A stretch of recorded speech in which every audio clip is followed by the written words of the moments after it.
After the 9/11 attacks 20 years ago, security officials in Washington, D.C., sprang into action. The Pentagon had been attacked, and it's thought that United Flight 93 that went down near Shanksville, Pennsylvania, was headed for the U.S. Capitol building. Seemingly overnight, planters and thigh-high cement bollards sprouted from the sidewalks, and jersey barriers lined the streets. The measures changed how Americans access their government. And while there have been some alterations over the years, new threats show yesterday's security may not be enough now.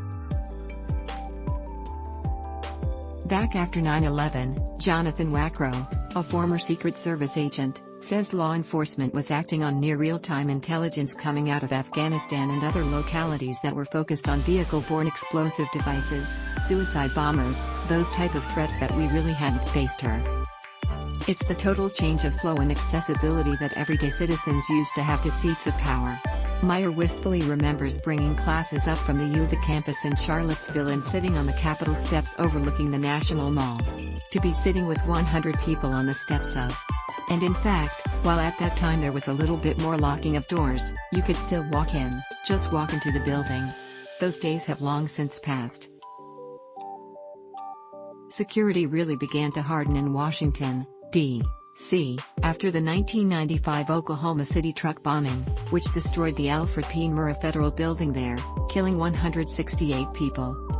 Soon after that, the stretch of Pennsylvania Avenue that runs in front of the White House was closed to traffic. And after 9/11, Meyer says security officials went into hyperdrive. They installed metal detectors inside buildings, and outside forever altered D.C.'s appearance. Our conception of the public space of the city is dramatically different, says Meyer, a former member of the U.S. Commission of F. And our sense of connection to the federal staff who support democracy is much more isolated and removed.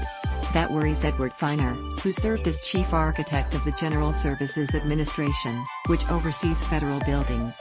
We should never lose sight that the citizens of this country. In the years since 9/11, there's been a gradual adaptation to the security environment.